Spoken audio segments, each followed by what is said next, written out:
everybody, I want to talk about my role as Veronica in Fallout New Vegas. The TV show is back this month. Sadly, I'm not in the season, although I don't know why I'm not, because there are a lot of spoiler reasons that I could be in there. Funny coincidence, I'm exactly the same age that Veronica would be if we were in the timeline of the Fallout universe, because it's like 20 years and then 20 years.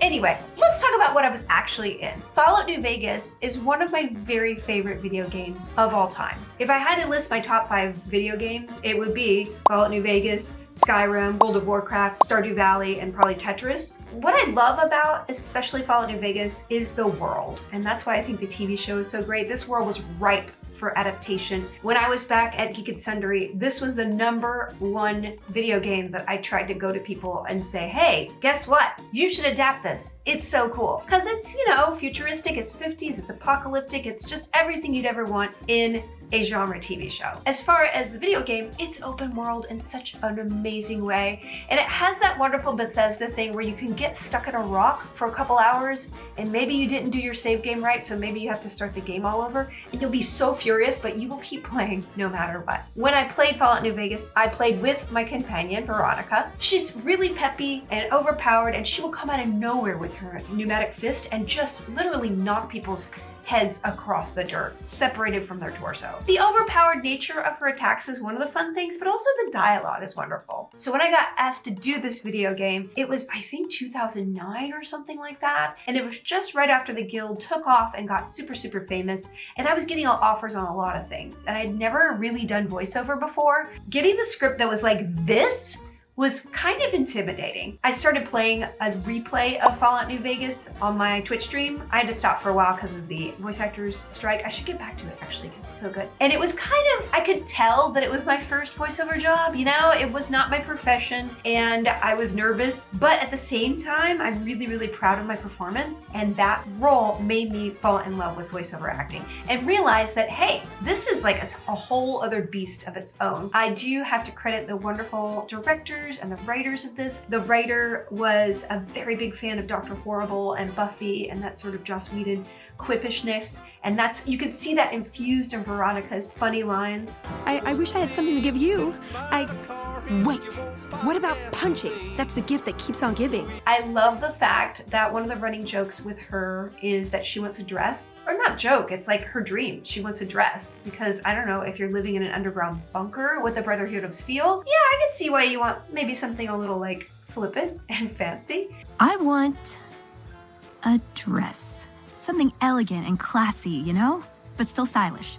Something that's eye-catching and sexy, but also says, don't fuck with me. And when you finally get that dress for her, spoiler alert, it is such a wonderful, satisfying moment in video games. Also, what I love about her is not only the humor in the dialogue, but also the depth of character. I honestly think Fallout New Vegas in particular is one of the best written video games out there. I love Fallout 3.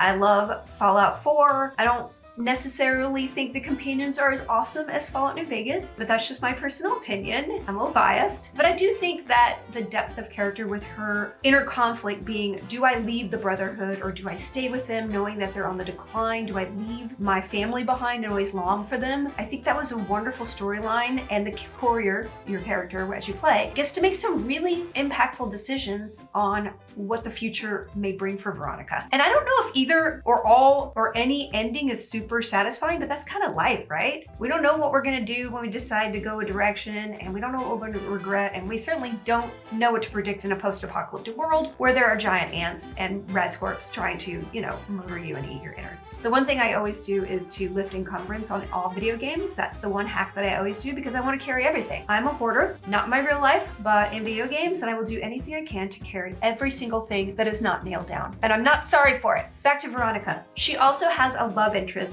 You find out later in one of the DLCs is Christine, and it's alluded to the fact that Brother Elijah basically broke Veronica up with her love because they were gay, because reproduction is so important.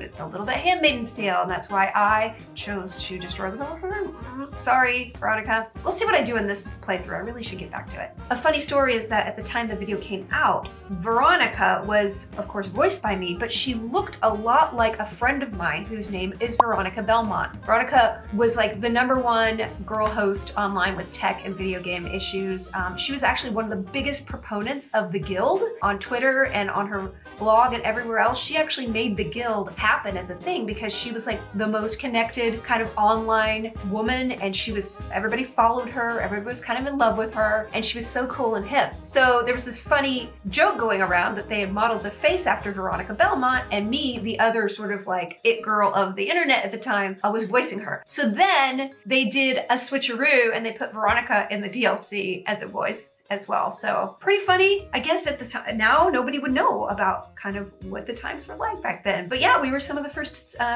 tech it girls. It was just weird. What was all that?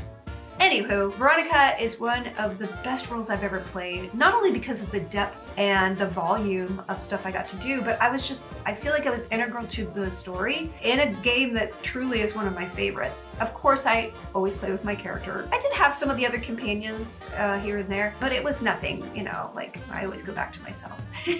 That's really self-centered. If you want to check out any of my playthroughs of Fallout New Vegas, they're on Felicia Day Streams, my other YouTube channel where all my video game stuff lives. If you have any other questions for me about this project, leave them in the comments underneath. I'll go through and I'll answer them. Truly, Veronica is so cool, and I've met so many people over the years cosplaying her and giving me like Brotherhood of Steel helmets, which I stupidly gave away because I was moving and I was like, here, have this. Why didn't I keep it? It was such a beautiful helmet. But yeah, when I go to conventions, a lot of people know me for a lot of roles, and just particularly having Veronica be celebrated more and more the last couple of years. She has a Magic the Gathering card right now. It's been a dream come true. Anyway, so here's to many more voices I get to do, and hopefully in a video game format where I can kick ass as much as Veronica. Have fun, Fallout fans! See you later!